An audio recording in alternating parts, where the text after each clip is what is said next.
Good evening. അപ്പോൾ ഇന്നത്തെ just ഒരു ന്യൂസിനെ പറ്റിയിട്ട് പറയാൻ വേണ്ടിയിട്ടാണ് നമ്മൾ ഇന്ന് വന്നിട്ടുള്ളത്. ട്രേഡ്സ്മാൻ തസ്തികകളിൽ നിയമന സ്തംഭനം. ഓക്കെ, നിങ്ങൾക്ക് അറിയുന്നുണ്ടാവും ട്രേഡ്സ്മാൻ കുറച്ച് കാലം വരെ എന്താ ഡിസ്ട്രിക്ട് വൈസ് ആയിരുന്നു നോട്ടിഫിക്കേഷൻ ഇറക്കിയിട്ടുണ്ടായിരുന്നത്. പിന്നെ ആ ഒരു പർട്ടിക്കുലർ മൊമെന്റിന് ശേഷം എന്താ അവരത് സ്റ്റേറ്റ് വൈഡ് ആക്കിയിട്ട് എന്ത് ചെയ്ത് നമ്മളെ ഹയർ എഡ്യൂക്കേഷൻ ഡിപ്പാർട്ട്മെന്റ് ഓർഡർ ഇറക്കി.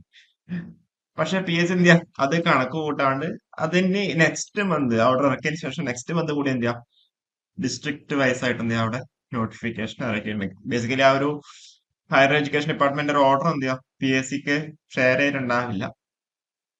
അപ്പോഴെന്താ പി എസ് സി അതിന് ശേഷം എന്ത് പി എസ് സി അവിടെ ഡിസ്ട്രിക്ട് വൈസ് ആയിട്ട് നോട്ടിഫിക്കേഷൻ ഇറക്കി. അതിനുശേഷമാണ് എന്ത് 2023 കാലഘട്ടത്തിലാണ് എന്തിരിക്കുന്നത് സ്റ്റേറ്റ് വൈഡ് ആയിട്ട് ട്രേഡ്സ്മാൻ തസ്തികയിലേക്ക് എന്ത് നോട്ടിഫിക്കേഷൻ പി എസ് സി ഇറക്കി തുടങ്ങിയത്. അപ്പൊ ഇതിലുള്ള ന്യൂസ് എന്ന് വെച്ചാൽ ട്രേഡ്സ്മാൻ തസ്തികകളിൽ നിയമന സ്തംഭനം. ഇതുവരെ 3% ശുപാർശ മാത്രമേ നടന്നിട്ടുള്ളൂ. അതിന്റെ ഡീറ്റെയിൽസിലേക്ക് നമുക്ക് പോവുകയാണെങ്കിൽ, സാങ്കേതിക വിദ്യാഭ്യാസ വകുപ്പിലെ ട്രേഡ്സ്മാൻ റാങ്ക് ലിസ്റ്റുകൾ നിയമനം നിലച്ചു. 17 ട്രേഡുകളിലായി നിലവിലുള്ള റാങ്ക് ലിസ്റ്റുകളിൽ ഉൾപ്പെട്ട 2045 പേരിൽ 56 പേർക്ക് മാത്രമേ നിയമന ശുപാർശ ലഭിച്ചിട്ടുള്ളൂ. അതായത് 3% മാത്രമാണ് എന്ത് നിയമന ശുപാർശ. ഇതിൽ 49 ഒഴിവ് വിജ്ഞാപന സമയത്ത് തന്നെ പി എസ് സിയിൽ റിപ്പോർട്ട് ചെയ്തിരുന്നവയാണ്. റാങ്ക് ലിസ്റ്റ് നിലവിൽ വന്ന ശേഷം വന്നത് 7 ഒഴിവ് മാത്രം. ജില്ലാതല നിയമനം സംസ്ഥാനത്തിലാക്കിയതാണ് ട്രേഡ്സ്മാൻ റാങ്ക് ലിസ്റ്റുകളെ നിയമന നിരോധന സാഹചര്യത്തിന് കാരണം. ഉന്നത വിദ്യാഭ്യാസ വകുപ്പ് 2020 ജൂൺ 10 പുറത്തിറക്കിയ ഉത്തരവ് പ്രകാരമാണ് നിയമനം സംസ്ഥാന തലത്തിലാക്കിയത്. ഇത് പരിഗണിക്കാതെ പി എസ് സി എന്ത് 2021 ഡിസംബർ 31 ജില്ലാതല നിയമനത്തിന് വിജ്ഞാപനം വീണ്ടും എന്ത് ചെയ്തു പ്രസിദ്ധീകരിച്ചു. ഇതോടെ നിയമനം സംസ്ഥാനത്തിലാക്കി ഉത്തരവിറങ്ങും മുൻപ് റിപ്പോർട്ട് ചെയ്ത ഒഴിവുകളിൽ മാത്രമേ നിലവിലുള്ള റാങ്ക് ലിസ്റ്റിൽ നിന്ന് നിയമനം നടത്താൻ വേണ്ടി കഴിയൂ എന്നൊരു സാഹചര്യം എന്ത് നിലവിൽ വന്നു. അപ്പൊ എങ്ങനെയാകുമ്പോൾ ഇതിന് ശേഷമുള്ള ഒഴിവുകൾ സംസ്ഥാന തലത്തിൽ തയ്യാറാക്കുന്ന റാങ്ക് ലിസ്റ്റിൽ നിന്ന് നികത്തുമെന്ന് റാങ്ക് ലിസ്റ്റിൽ ഉൾപ്പെട്ടവർക്ക് വലിയൊരു ആഘാതമായിട്ട് മാറിയിട്ട്. നിങ്ങൾക്കറിയാം ഇലക്ട്രിക്കലിന്റെ കേസിലാണെന്നുണ്ടെങ്കിലും ഒക്കെ എന്താ ട്രേഡ്സ്മാൻ ഇലക്ട്രിക്കലിന്റെ ഒക്കെ എക്സാം കഴിഞ്ഞിട്ടുണ്ടായിരുന്നല്ലോ കഴിഞ്ഞ ഏപ്രില്. നിയമന നിരോധനം ഒഴിവാക്കണമെന്ന് ആവശ്യപ്പെട്ട് റാങ്ക് ലിസ്റ്റിൽ ഉൾപ്പെട്ടവർ മുഖ്യമന്ത്രി, ഉന്നത വിദ്യാഭ്യാസ മന്ത്രി എന്നിവരുൾപ്പെടെയുള്ളവർക്കും പരാതി നൽകിയെങ്കിലും നിയമനം പുനരാരംഭിക്കാൻ നടപടികളൊന്നും നീങ്ങിയിട്ടില്ല.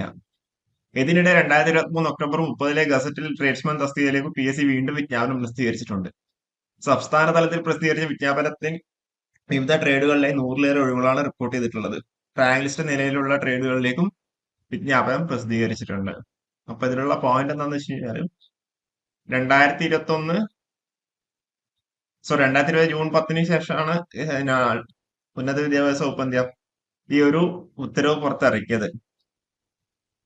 അപ്പോ അതുവരെയുള്ള വേക്കൻസീസ് മാത്രമേ എന്ത് ചെയ്യുള്ളൂ ഈ ഡിസ്ട്രിക്ട് വൈസ് റാങ്ക് ലിസ്റ്റ് എടുക്കാൻ വേണ്ടി പറ്റുന്നുണ്ടാവുള്ളൂ. അതുവരെ റിപ്പോർട്ട് ചെയ്ത വേക്കൻസീസ് ഈ 2020 ജൂണിന് ശേഷം ജൂൺ 10 ശേഷം റിപ്പോർട്ട് ചെയ്ത വേക്കൻസീസ് ഒക്കെ എന്ത് സ്റ്റേറ്റ് വൈഡ് ആയിട്ടായിരിക്കും എന്ത് ചെയ്യുന്നുണ്ടാവുക വിളിക്കുന്നുണ്ടാവുക. ഓക്കെ, സ്റ്റേറ്റ് വൈഡ് ആയിട്ടുള്ള നമ്മളിപ്പോ എക്സാം നടന്നതും എക്സാം നടക്കുന്നതുമായ സ്റ്റേറ്റ് വൈഡ് നോട്ടിഫിക്കേഷൻസ് ഉണ്ടല്ലോ, അതുവഴി എക്സാം കണ്ടക്ട് ചെയ്തിട്ടായിരിക്കും എന്ത് ഫില്ല് ചെയ്യുന്നുണ്ടാവുക. അപ്പോൾ ഇപ്പം നടന്ന എക്സാം അല്ലെങ്കിൽ ഇനിയിപ്പോ നടക്കാൻ വേണ്ടി പോകുന്ന ആ ഒരു സ്റ്റേറ്റ് വൈഡ് റാങ്ക് ലിസ്റ്റ് ആയിരിക്കും കൂടുതൽ വേക്കൻസീസ് റിപ്പോർട്ട് ചെയ്യുന്നുണ്ടാവുള്ളൂ. 2021 ശേഷമുള്ള വേക്കൻസി ഒക്കെ ആ ഒരു വിജ്ഞാപന വിജ്ഞാപനത്തിലേക്കായിരിക്കും പോകുന്നുണ്ടാവുക. ആ ഒരു റാങ്ക് ലിസ്റ്റ് വഴി ആയിരിക്കും ഫില്ല് ചെയ്യുന്നുണ്ടാവുക. അപ്പോൾ ഇത്രയും കാര്യങ്ങളാണ് പറയാനുള്ളത്. ചെറിയൊരു വീഡിയോ ആണ്. അപ്പോൾ ഈ വീഡിയോ നമുക്ക് ഫൈൻഡ് ചെയ്യാം. ഇതിൽ അപ്ഡേറ്റ്സ് ആയിട്ട് നമുക്ക് വീണ്ടും കാണാം. Okay, thank you.